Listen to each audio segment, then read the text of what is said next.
아멘. 이 믿음의 고백이 오늘도 저와 여러분들 고백되시기를 주님의 이름으로 축원드립니다.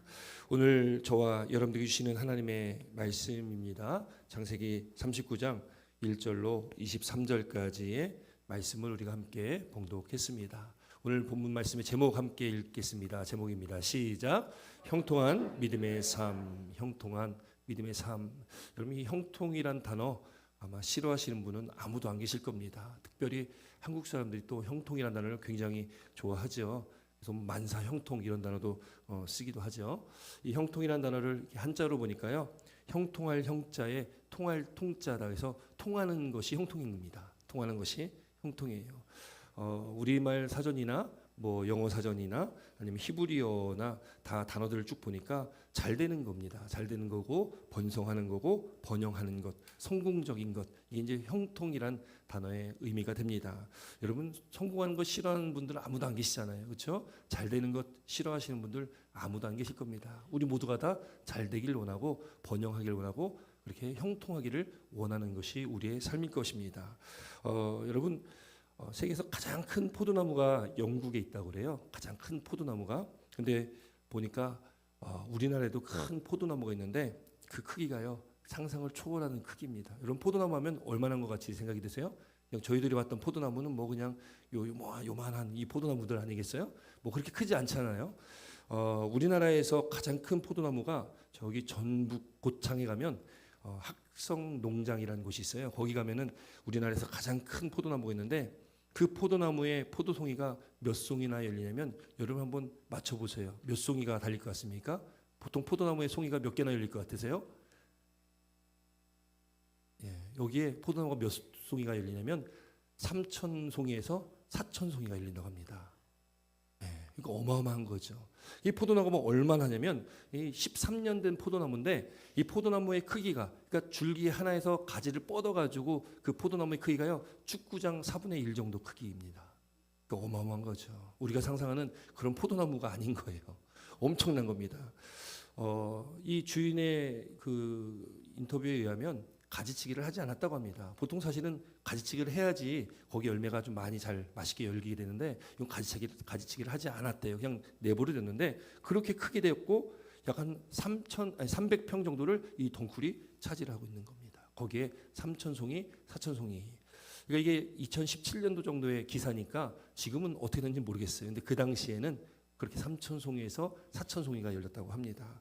그럼 그렇게 많이 열리니까 맛이 없겠지라고 생각할 수 있는데 일반적인 머루포도, 우리나라 대표적인 포도죠. 그 포도의 맛보다 더 달고 또 크기도 1.5배가 더 알이 더 굵었다고 합니다.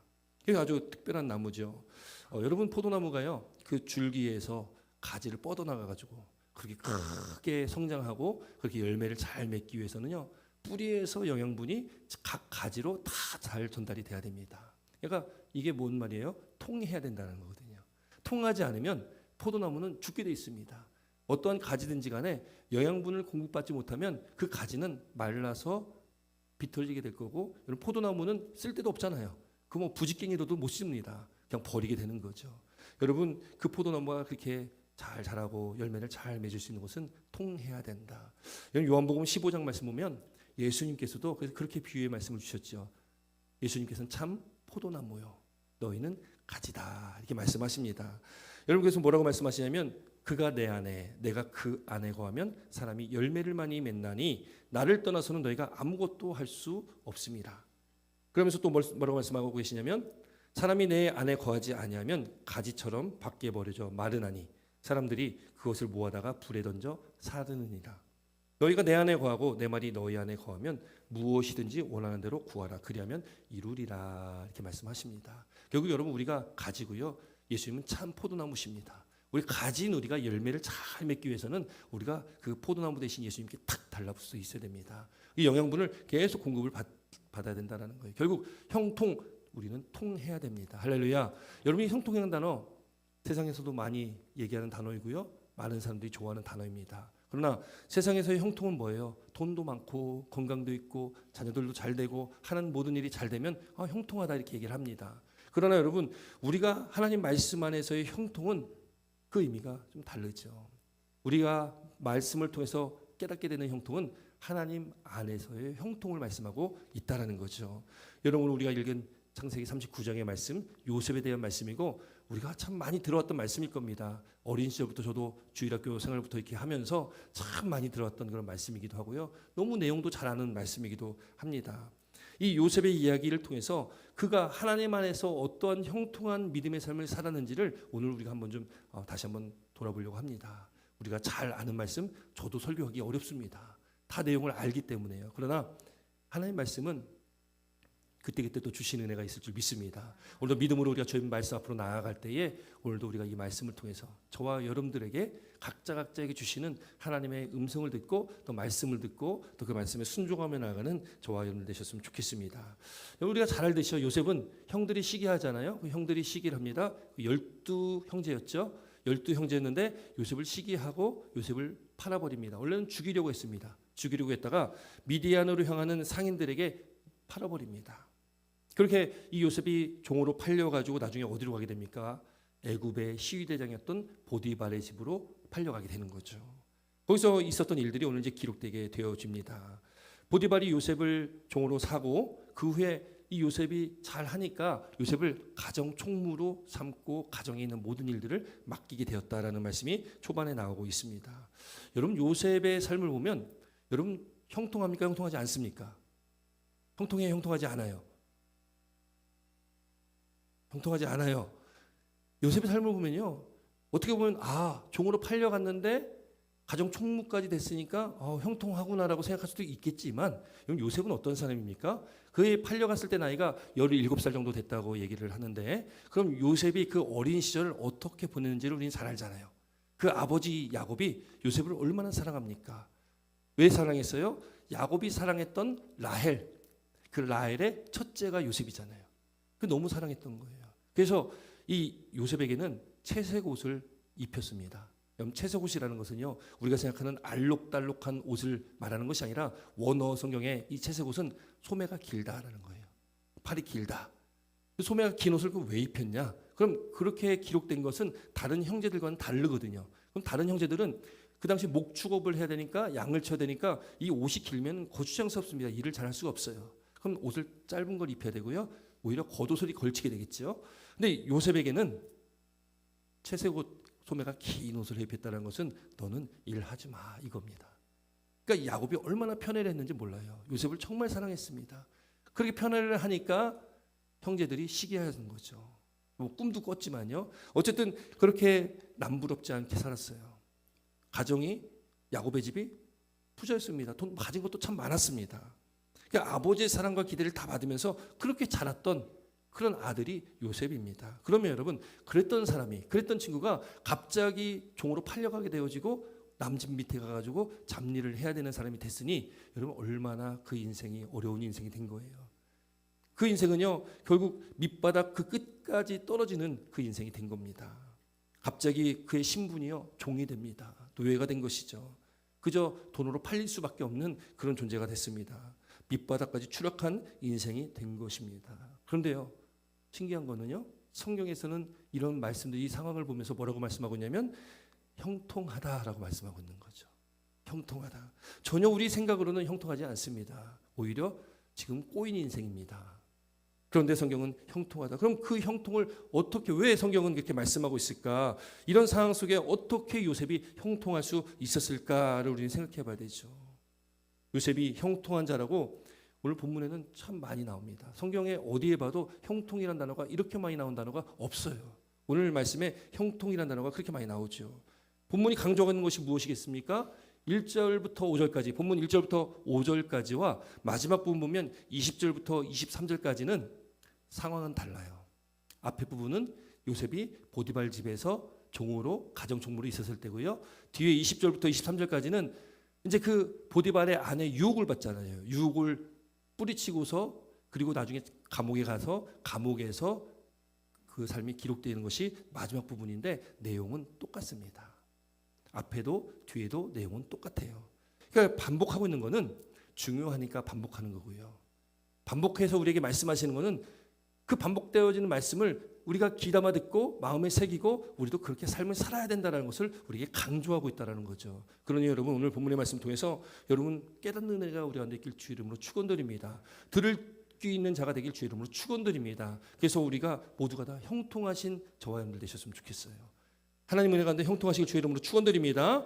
여러분 1절부터 2절까지 말씀 한번 읽을까요? 1절부터 2절입니다. 함께 했습니다. 시작. 요셉이 이끌려 애굽에 내려가매 바로의 신하 진대장 애굽 사람 보디발이 그를 그리로 데려간 이스마엘 사람의 손에서 요셉을 산이라.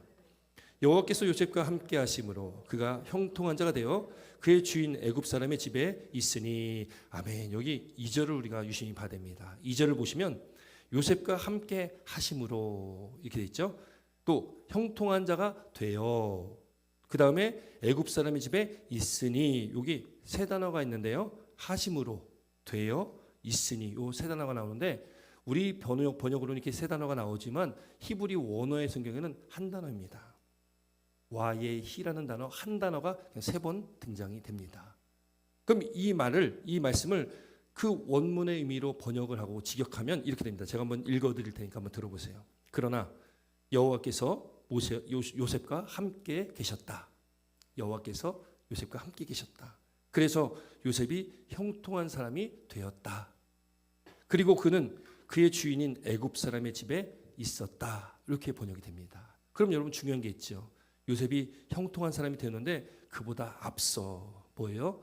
여호와께서 요셉과 함께 계셨다라는 겁니다.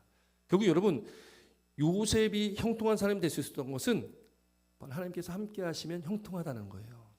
우리도 마찬가지입니다. 저와 여러분들에 있어서도 우리가 형통한 삶을 사는 것 돈이 많아서 건강해서 많이 가져서 그것이 아닙니다. 그것이 아니라 하나님께서 함께 하시는 것이 형통이고 그 형통의 주권은 하나님께 있습니다. 하나님께서 우리와 함께 하셔서 우리를 도우시고 우리와 함께 하실 때 우리가 형통한 삶을 살게 된다는 거예요. 근데 우리는 하나님의 형통을 잘 생각하지 않습니다. 우리는 세상에서 많이 갖고 많이 얻고 세상에서 좀 더 누리면서 세상에서 말하는 그 만사 형통을 누리고 싶어하는 것이 어쩌면 우리 모두의 다 소원이고 바람일 수 있습니다. 그러나 우리가 분명하게 오늘 말씀을 통해서 깨달아야 될 것은 하나님께서 함께 하시는 것이 그것이 형통이라는 것을 믿으시기 바랍니다. 여러분 세상에서 봤을 때 형통해 보이지만 하나님이 없는 형통은 그건 형통이 아닙니다. 결국 그 끝은 심판이고요. 그 끝은 멸망입니다. 하나님께서 우리에게 복을 주셔서 하나님께서 함께 하심에 형통한 복을 누리시기 바랍니다. 그렇게 우리 모든 성도님들이 우리 하나님과 동행하는 삶을 살아야 된다라는 것이죠. 결국 여러분 그 주권은 하나님께 있습니다. 근데 놀라운 게 있어요. 3절 말씀 보니까 이 요셉과 함께하는 하나님을 요셉의 지금 그 집이 보디발 집이잖아요. 보디발도 보고 있다는 거예요. 우리 3절 말씀 함께 있습니다. 3절입니다. 시작. 그의 주인이 여호와께서 그와 함께 하심을 보며 또 여호와께서 그의 범사에 형통하게 하심을 보았더라. 아멘. 여기도 보세요. 두 번이 반복이 되죠.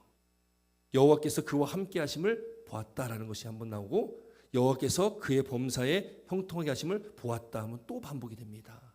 항상 두 번 나오면 중요한 겁니다. 여호와께서 그와 함께 하셨다.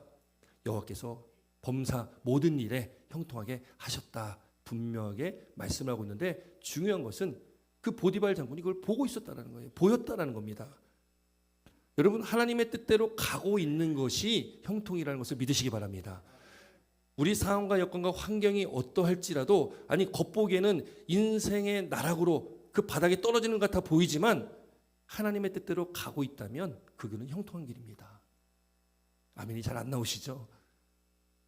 우리 눈에도 잘 보여줘야 되잖아요. 잘 되는 것이. 근데 여러분 우리 상황과 여건과 환경은 변화가 없고 때로는 힘들고 어려운 일들이 계속 닥쳐올지라도 내가 하나님과 함께 걷고 있다면 하나님과 함께 가고 있다면 여러분 우리는 형통할 줄 믿습니다. 여러분 그 당시는 어렵고 힘들 수 있습니다. 그러나 하나님께서 우리 삶을 책임지시고 인도하시고 이끌어 가신다는 것. 지금 당장은 희미하고 지금 당장은 보이지 않지만 우리가 뒤를 돌아보면 아 그때 하나님께서 함께 하셨구나. 아 그때 하나님께서 날 도우셨구나. 하나님께서 그때 나와 함께 하셔서 내가 그 모든 어려운 시간을 내가 이겨낼 수 있었구나가 보여진다는 거죠. 그건 누가 보겠습니까? 하나님께서 함께하는 자는 볼 수 있습니다. 그러나 하나님과 동행하지 않고 하나님과 함께하지 않는다면 아무리 뒤돌아봐도 보이지 않습니다. 그저 늘 원망, 불평, 불만밖에 없는 거죠. 그래서 우리는 인정해야 됩니다. 내 인생의 주인은 하나님이시구나. 내 인생의 주권자가 하나님이시구나. 우리는 그걸 인정해야 된다는 거예요. 그래서 우리가 하나님과 늘 동행해야 될 줄 믿습니다. 하나님과 함께 가고 있을 때 형통한데, 그 형통이 여러분 나만 형통한 것이 아니라 오늘 요셉 보세요. 그 주변에 있던 사람들이 그걸 아는 거예요. 보디발이 보니까 하나님께서 그와 함께 하시구나. 하나님께서 그의 범사에 형통하게 하시는 거야. 이거를 보디발이 봤다라는 거예요. 보디발의 시각입니다. 그게 얼마나 놀라운 일입니까? 여러분, 우리가 전도를 하잖아요. 여러분, 우리가 10마디, 100마디 말로 전도하는 것보다요, 우리 모습을 통해서 말씀을 살아내는 것이 가장 좋은 전도라는 것을 믿으시기 바랍니다. 얘기를 안 해도 여러분, 우리가 하나님의 말씀에 따라서 말씀대로 살아나면, 그렇게 살아내고 행한다면 여러분 주변에서 알 거예요. 저 사람이 왜 이렇게 다를까? 세상 사람들, 일반 사람들하고 뭔가 좀 다르네? 왜 그럴까? 예수를 믿는구나. 그럼 그게 전도 아니겠습니까? 우리 삶으로 보여지는 전도가 여러분 가장 효과적인 전도라는 것을 믿으시기 바랍니다. 우리 저희 교회 거쳐간 많은 분들 중에서요, 교회 안 다니시다가 이곳으로 와가지고 또 학교 다니면서 교회 나오신 분이 계셨어요. 그분이 얘기하실 뭐라고 얘기하셨냐면, 한국에 있을 때 어떤 한 아는 분이 교회 다니시는 분이었는데 너무 좋으셨던 거예요. 너무 잘해줬고 또 너무 좋으셨던 분이기 때문에 이 교회에 대해서 좋은 생각을 가지고 있었다고 합니다. 그래서 이곳에 와가지고 교회를 처음 나오신 거예요. 저희 교회를. 그래서 열심히 2년 동안 신앙생활 하시다가 한국으로 돌아가셨는데요. 그렇게 우리 삶 가운데 우리가 하나님의 형통함 가운데 하나님과 그렇게 동행하며 살아가는 삶을 살아낼 때에 여러분, 우리 주변에 있는 사람들이 우리 그 형통을 다 보게 될 줄 믿습니다. 우리 삶이 그런 삶이 되셨으면 좋겠습니다. 우리 교회가 그런 교회가 됐으면 좋겠습니다. 하나님께서 우리와 함께 하심을 믿으시고 우리 삶 가운데 늘 주님과 동행하시기 바랍니다. 그렇게 요셉을 하나님께 도우시고 하나님께서 함께 하셨다. 그래서 그는 형통할 수 있었다라는 거예요. 물론 그의 인생은 힘들었을 거예요. 아버지 집을 떠나서 그렇게 지금 종으로서 어쨌든 가정 총무를 한다는 것, 여러 가지 잡일, 온갖 일들을 또 도맡아 해야 될 그런 위치에 있기 때문에 힘들었을 겁니다. 그러나 요셉은 자기가 처한 상황에 불만하지 않았습니다. 불평하지도 않았습니다. 그저 맡겨진 일을 최선을 다해서 성실히 했다는 거예요. 그걸 본 겁니다. 그러니 이제 이 요셉의 주인이었던 이 시대장 보디발이 어떻게 합니까? 자기 소유를 다 맡기는 거예요. 다 맡깁니다. 자, 5절 말씀 함께 있습니다. 5절입니다. 5절 함께 있습니다. 시작. 그가 요셉에게 자기의 집과 그의 모든 소유물을 주관하게 한 때부터 여호와께서 요셉을 위하여 그 애굽 사람의 집에 복을 내리심으로 여호와의 복이 그의 집과 밭에 있는 모든 소유에 미친지라. 아멘. 여러분, 놀라운 말씀 아니겠어요? 요셉에게 모든 가정의 집의 모든 일들을 다 맡겼습니다. 그랬더니 그 집이 복을 받는 거예요. 이 축복의 통로잖아요. 여러분, 저와 여러분들이 축복의 통로가 되시기를 주 이름으로 축원드립니다. 우리가 있는 그곳이 복의 자리, 저와 여러분들 있는 그곳에 복이 흘러가는 거예요. 우리가 받은 은혜는요, 나만 간직하는 은혜가 아닙니다. 저와 여러분들이 받은 복은 나만 받는 복이 아닙니다. 우리는 그 복이 흘러가야 되는 거죠. 여러분, 물도 고이면 썩잖아요. 여러분, 나만 한다면 여러분, 그건 은혜의 삶을 살 수가 없습니다. 그 복을 우리가 진정으로 누릴 수가 없습니다. 복은 흘러가야 되고요, 은혜도 흘러가야 됩니다. 우리가 예수 그리스도의 복음, 이 놀라운 생명의 복음을 우리가 들었지 않습니까? 그 복음은 나만 구원받았으니까 끝, 이게 아니라 주변으로 흘러가야 되는 거예요. 저와 여러분들 통해서 주변이 변화가 돼야 됩니다. 가정이 변화되고 사업장이, 일터가, 학교가, 주변의 공동체가 변화될 줄 믿습니다. 여러분 보세요. 왜 그렇게 이 일이 있었는지. 요셉이 그의 모든 소유물을 관리할 때부터 여호와께서 누구를 위하여요? 요셉을 위하여입니다. 요셉을 위하여서 그 집에 복을 내리시는 겁니다. 바꿔 말하면요, 저와 여러분들 대입하면 여호와께서 저와 여러분들 위하여서 우리 가정에 복을 내리시고 일터와 직장에, 학업에, 학교에 복을 내리실 줄 믿습니다. 여러분, 우리가 그런 위치에 있어야 된다는 거예요. 하나님의 복받은 자로서 그 복이 흘러가도록 우리가 이 땅에서 잘 살아나가 될 줄, 이 땅에서 우리가 하나님의 말씀 가운데 우리가 그 말씀 안에서 우리 잘 살아가 될 줄 믿습니다. 그러면 이 복은요, 하나님께서 요셉을 통하여 주신 복이에요. 하나님께서 요셉을 통하여. 딱 하나, 주인이 그의 소유를 다 요셉에게 맡겼는데 자기가 먹는 음식만을 제외합니다. 요거는 이유가 있어요. 6절 보니까 음식만을 제외했는데, 왜냐하면 당시 애굽 사람들은요, 외국인이 음식을 관리하거나 또 식사 자리에 함께 합석하는 걸 좋아하지 않았다고 합니다. 또 특별히 또 하나가 중요한 문제가 있는데 요셉이 그의 가족이 다 목축업을 하잖아요. 근데 성경에 보면은 애굽 사람들은 목축업하는 것을 부정하게 여깁니다. 그래서 야곱과 그 가족들이 나중에 다 이렇게 애굽으로 올 때에 저 외딴 곳에 지역을 받게 되는 거예요. 왜냐하면 애굽 사람이 그걸 좋아하지 않기 때문에 그렇습니다. 그래서 이 요셉이 그 음식을 관리하지는 못했다라는 거예요. 자기 먹는 음식 외에는 간섭하지 아니했다라고 말하고 있습니다. 여러분 그렇게 요셉이 거기서 가정의 총무로 그렇게 일을 하게 됩니다. 그런데 문제가 생기지요. 우리가 잘 아는 이 보디발의 아내가 이제 작업을 걸기 시작합니다. 그러면서 이제 작업을 거는데 요셉이 어떻게 합니까? 거절하는 거예요. 요셉이 말합니다. 9절 말씀 함께 있습니다. 9절입니다. 9절 함께 있습니다. 시작. 이 집에는 나보다 큰 이가 없으며 주인이 아무것도 내게 금하지 아니하였어도 금한 것은 당신뿐이니 당신은 그의 아내임이라. 그런즉 내가 어찌 이 큰 악을 행하여 하나님께 죄를 지으리까. 요셉이 거절합니다. 근데 그 이유가 있어요. 물론 보디발이 자기에 맡겼는 모든 것을 맡겼는데 딱 하나 금한 것은 당신 보디발 아내였던 것이었죠. 그러나 그 이후에 또 요셉이 말하는 게 뭐예요? 내가 어찌 이 큰 악을 하나님께 행하고 죄를 짓겠습니까? 결국 이 요셉은 하나님 안에 있고 하나님 말씀 가운데 하나님이 원하시지 않는 일은 하지 않았다라는 겁니다. 하나님께서 악하다는 일, 하나님께 죄라고 하는 일을 요셉은 피했다라는 거예요. 그런데 10절 말씀 보니까 여인이 어떻게 합니까? 날마다 청하는 겁니다. 날마다 작업을 걸어오는 거예요. 요셉도 얼마나 힘들었겠습니까? 그런데 요셉의 반응을 보세요. 여러분 이 반응은요. 우리가 죄를 대할 때에 여러분 우리가 이 반응으로 나가야 됩니다. 여기 10절 한번 읽을까요? 10절 시작. 여인이 날마다 요셉에게 청하였으나 요셉이 듣지 아니하였으며 동침하지 아니할 뿐더러 함께 있지도 아니하였더라. 여러분 우리가 죄 가운데 있을 때 죄가 우리를 유혹하고 악한 사단이 우리를 유혹할 때 여러분 어떻게 됩니까? 우리는 듣지도 말아야 됩니다. 그 자리에 있지도 말아야 되는 거예요. 여러분 죄를 짓는데 나 혼자 스스로 죄를 질 수도 있지만 공동체 안에서도 죄를 질 수 있습니다. 듣는 것으로 인해서 또 함께 있음으로 해서 우리가 그 죄의 자리에 함께 동참할 수가 있다라는 거예요. 여러분 우리가 성령의 충만함 가운데 우리가 예민하고 민감한 그 성령 안에서 우리가 살아간다면 여러분 우리는 듣는 것을 막아야 되고요. 또 그 자리를 피해야 될 줄 믿습니다. 여러분 이것이 우리가 죄를 멀리하는 할 수 있는 그 이야기가 되는 것이죠.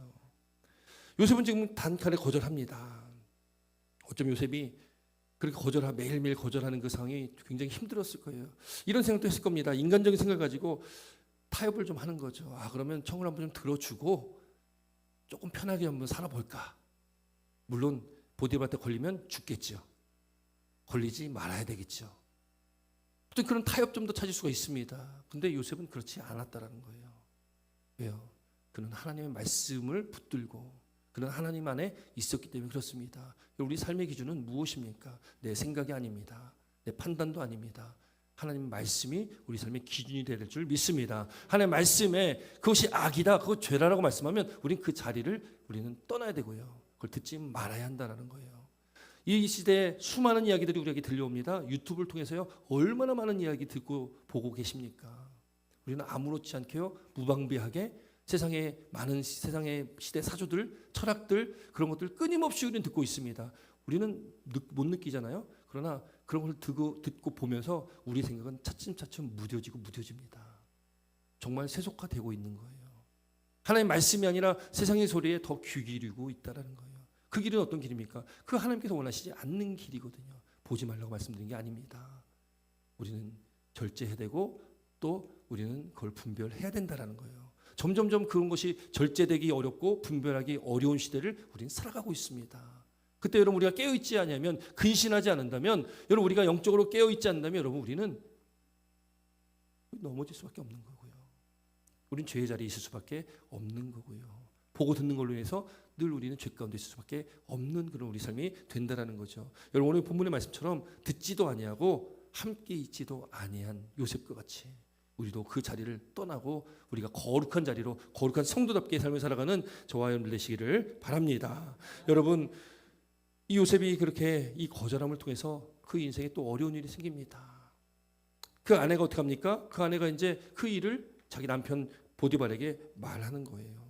근데 여러분 여기 말씀을 보면은 보디발이 그 아내가 어떤 사람인지를 좀 알고 있었던 것 같아요. 왜냐하면 여러분 요셉이 만약에 자기 아내를 그렇게 겁탈려고 했다? 그러면 보디발은요 그냥 그 자리에서 요셉을 죽이면 됩니다.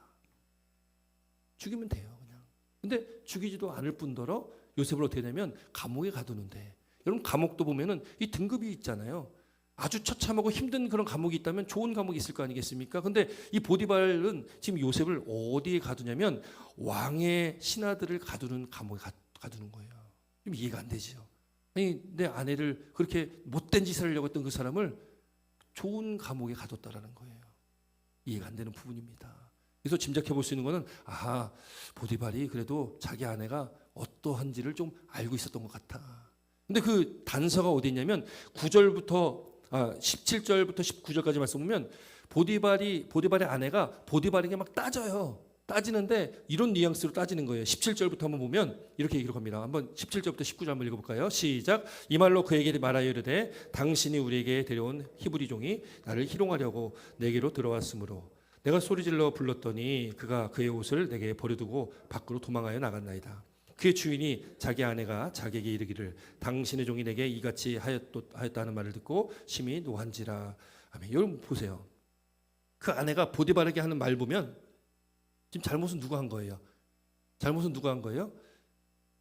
보디발의 아내가 했지만 어쨌든 지금 그 요셉을 걸고 넘어졌잖아요. 그러면 보디발 남편은 사실 별 잘못한 게 없어요. 그런데 보니까 여기 뭐라고 기록하냐면 당신이 우리에게 데려온 히브리 종 이렇게 말하고 있어요. 그러니까 그 남편에게 뒤집어 씌우는 뉘앙스잖아요. 지금 당신이 왜 데려왔습니까? 데려와가지고 이런 일이 있지 않습니까? 이거 아니겠어요? 근데 19절에도 또 당신의 종이 내게 이같이 행하여 이렇게 얘기하는 거예요. 그 이 뉘앙스를 보면은 보디발 장군도 참 힘들었겠다. 바가지 많이 긁히면 살았겠다. 이 뉘앙스가 딱 나타나지 않습니까? 보디발이 뭘 잘못했어요? 종은 한 명이 아닙니다. 여러 명이 있었을 거예요. 아니, 어디서 오든 그게 무슨 상관입니까? 자기가 원하는 뜻대로 하려고 안 되니까 자기 남편에게 지금 화풀이를 하고 있는 그런 장면이잖아요. 여러분 지금 이런 상황 속에 보디발은 요셉을 그렇게 감옥에 넣었는데 왕의 신하들이 있는 감옥으로 집어넣는 거예요. 물론 이 모든 것은 하나님의 섭리입니다. 보디발이 요셉을 죽이지 않은 것, 또 그를 그 왕의 신하들이 있는 감옥으로 집어넣은 것도 하나님의 뜻이고 섭리고 계획이었다라는 거예요. 요셉은 죄를 지은 적이 없습니다. 그는 하나님의 말씀 가운데 있었던 사람입니다. 그러나 지금 억울한 누명을 쓰고 감옥에 갇혀 있지만 그 감옥에서도 그는 원망하고 불평했다는 내용은 하나도 안 나옵니다. 그는 그 자리에서 또 묵묵히 맡겨진 일을 감당하게 됩니다. 그 간수장이 또 보고서 요셉에게 또 그 모든 일들을 또 맡기게 되잖아요. 요셉은 어디 가나 무슨 상황에 있으나 요셉은 원망하지 않았다라는 겁니다.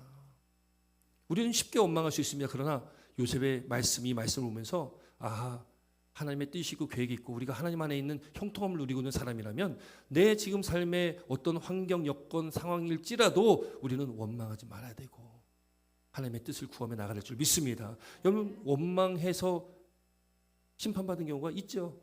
이스라엘 백성들이 출애굽해서 40년의 광야의 길을 걸을 때에 그들이 입으로 얼마나 원망했습니까? 얼마나 불평을 많이 했습니까? 그런데 하나님께서 뭐라고 말씀하셔요?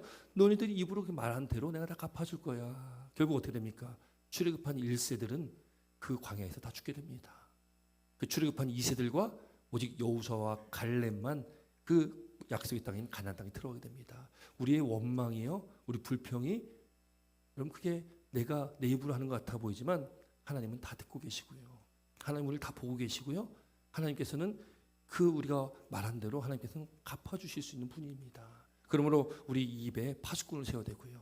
우리 마음과 생각에 하나님의 뜻 가운데 성령의 충만함으로 우리가 말씀, 하나님께서 원하시는 그 말씀대로 우리 삶을 살아내도록 우리 힘써야 될 줄 믿습니다. 그렇게 왕의 제수들을 가두는 곳에 갇히게 되는데 거기서도 여호와께서 요셉과 함께 하셨다는 말씀이 나오죠. 21절부터 23절까지 말씀이 있습니다. 21절로 23절입니다. 시작. 여호와께서 요셉과 함께 하시고 그에게 인자를 더하사 간수장에게 은혜를 받게 하심에 간수장이 옥중 죄수를 다 요셉의 손에 맡김으로 그 재반 사물을 요셉이 처리하고 간수장은 그의 손에 맡긴 것을 무엇이든지 살펴보지 아니하였으니 이는 여호와께서 요셉과 함께 하심이라. 여호와께서 그를 범사에 형통하게 하셨더라. 아멘. 여러분, 하나님께서 요셉과 함께 하시니까 어디 가든지 어떤 상황이든지 간에 요셉의 삶이 형통했다라고 말씀합니다. 요셉이 이야기에서 강조하는 게 있습니다. 강조하는 거는요, 요셉에 대해서 강조하는 것이 아닙니다. 성경은요, 누구 한 사람의 어떤 위인전기가 아니잖아요. 하나님께서 행하시는 일들을 기록한 것이지 사람 이야기가 아니거든요. 그냥 하나님께서 그를 통해서 일하신 거기 때문에 그렇습니다.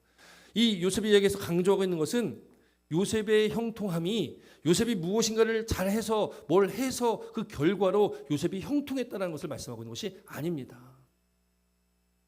요셉의 이야기의 핵심은 뭐냐? 하나님께서 그 일을 하셨다라는 겁니다. 여러분, 우리 인생의 가장 핵심도 그거이길 바랍니다. 하나님께서 내 인생에 함께 하셨다. 그것이 바로 형통한 삶이라는 것을 본문은 말하고 있는 것이죠.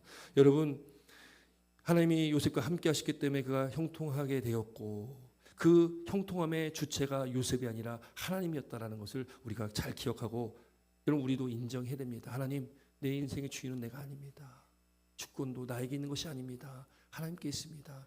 여러분, 이걸 우리가 인정하지 않고 살아갈 때 여러분, 우리는 큰 문제에 닥치게 됩니다. 내가 내 인생의 주인 되고 내 인생의 주권을 내가 가졌다라고 우리가 믿고 살아간다면 여러분, 우리는 은혜 안에 살 수가 없습니다. 하나님의 은혜 안에 우리는 거할 수가 없다라는 거예요. 하나님의 형통함을 우리는 누릴 수가 없게 됩니다. 그 하나님을 통해서 우리에게 주어지는 그 형통함이라는 것은 내가 내 인생의 주권을 포기하고 하나님께 내어드릴 때에, 내 인생의 주인이 내가 아니라 하나님임을 고백하며 살아갈 때에, 하나님의 뜻대로 하나님 내 인생을 책임져 주시옵소서라는 믿음의 고백으로 나아갈 때에 우리는 그 은혜를 경험하고 체험하고 나아갈 수 있다는 것을 믿으시길 주 이름으로 축원드립니다. 여러분, 우리의 삶에 그런 고백이 있어야 되고 그런 인정함이 있어야 된다는 것. 여러분, 우리가 아는 찬송가 중에 많은 찬송가를 지은 페니 크로스비라는 여인이 있습니다. 1830년도에 뉴욕에서 태어났는데요. 근데 태어난 지 7주가 되지 않았을 때 의사가 잘못 진단을 하면서 시력을 완전히 잃게 됩니다. 94세까지 사셨는데, 그러니까 꽤 오랜 시간을 사셨으면서 눈을 볼 수 없는 그런 어려움 가운데 있었다라는 거예요. 맹아학교를 졸업하고 또 그 학교에서 23년간 근무도 했습니다. 그렇게 장애인들과 함께 헌신하며 삶을 살았습니다. 근데 그가 음악과 결혼을 했고 또 찬송시를 많이 졌어요. 근데 그가 지었던 찬송시들 한 8,000곡 정도가 되는데 그 중에 우리 찬송가에 수록된 여러 곡들이 있습니다. 우리가 잘 아는 곡들, 예수를 나의 구주 삼고, 예수 나를 위하여, 찬양하라 복되신 구세주 예수, 예수께로 가면 인내하신 구세주여, 나의 갈 길 다가도록. 이런 찬송이 다 그분이 지은 찬송시입니다. 우리가 너무 좋아하는 찬양, 은혜로운 찬양들이죠. 나의 갈 길 다가도록 예수 인도하시니, 이 찬양 우리가 잘 알죠. 나의 갈 길 다가도록 예수 인도하시니 내 주 안에 있는 긍휼 어찌 의심하리요. 믿음으로 사는 자는 하늘 위로 받겠네. 무슨 일을 만나든지 만사형통하리라. 할렐루야. 무슨 일을 만나든지 만사형통한 거예요. 왜요? 하나님이 나와 함께 하시기 때문에, 나아갈 길 다가도록 예수님이 내 인생을 인도하시기 때문에 그 우리는 형통하다라는 거예요. 이분이 부흥 집회에 참석해서 간증을 참 많이 하셨는데요. 어느 부흥 집회에 갔는데 어느 목사님이 이분을 찾아와 가지고는 이런 말을 했다고 합니다. 동정어린 말로 이게 얘기를 했겠죠. 창조주신 하나님, 이 천지를 창조하신 하나님께서 당신에게 그렇게 많은 선물을 주셨는데, 근데 세상을 볼 수 있는 이 시각, 눈으로 세상을 보지 못하니까요. 그 세상을 볼 수 있는 시각까지 선물로 주지 않은 것이 참으로 유감입니다. 위로의 말을 했을 것 같아요. 그렇게 얘기했다는 거예요. 그랬더니 이 펜이라는 여인이 이렇게 대답했다고 합니다. 목사님, 아닙니다. 제가 태어날 때 하나님께 기도할 수 있었다면 저는 맹인으로 태어나게 해달라고 기도를 했을 것입니다. 물론 그녀의 삶을 보면 불편했겠죠. 힘들었을 겁니다. 앞을 보지 못하기 때문에요. 근데 이런 대답에 이 목사님은 너무 놀라운 거예요. 왜 그렇습니까? 라고 물었더니 페니가 이렇게 질문에 대답했습니다. 왜냐하면 내가 천국에 이르렀을 때에 내 눈이 제일 먼저 보고 좋아할 수 있는 얼굴이 나의 주님의 얼굴이기 때문입니다. 이런 고백했다라는 거예요. 참 감동이지 않습니까? 그가 94세 동안 눈이 앞을 볼 수 없으니 얼마나 불편했겠습니까? 누가 그를 보면서 아, 형통하다라고 얘기를 할 수 있습니까? 그 불편한 인생을 94년을 살아오셨는데 그를 보면서 형통하다라고 말할 수가 없잖아요. 볼 수 있고 자체가 다 멀쩡한 우리도 형통하다는 고백을 못하는데 앞을 보면서 그렇게 평생을 살아오신 그분이 뭘 형통하다라고 얘기를 할 수 있습니까? 그런데 그분은 그게 아니었다는 거예요. 내가 기도할 수 있으면 내가 그냥 태어날 때부터 이렇게 맹인으로 태어나도 된다라는 고백을 하는 게 참 대단한 고백 아니겠어요? 그리고 그는 고백하는 겁니다. 제일 먼저 볼 수 있는 분이 바로 예수님이시다. 형통은 우리 어떤 상황과 여건과 환경에서 주어지는 것이 아니고 세상에서 줄 수 있는 것도 아닙니다. 하나님 안에 있을 때에, 하나님 뜻 가운데 살아갈 때에 그 주권자 되신 하나님께서 저와 여러분들을 형통케 하십니다. 우리에게 주어진 많은 상황, 앞으로도 우리가 살아가는 모든 삶 속에 여러 일들이 있고 힘들고 어려운 일도 계속 있겠지요. 그러나 주님과 함께 동행하시고 주님을 바라보실 때에 저와 여러분들의 삶은 하나님께 책임져 주시고 이끌어 가시고 인도하셔서 우리가 그 형통함을 누리며 살아가는 복된 믿음의 삶이 될 줄 믿습니다. 그런 믿음의 삶을 살아가는 저와 여러분들의 삶이 되시기를 주 이름으로 축원드립니다. 기도드리겠습니다.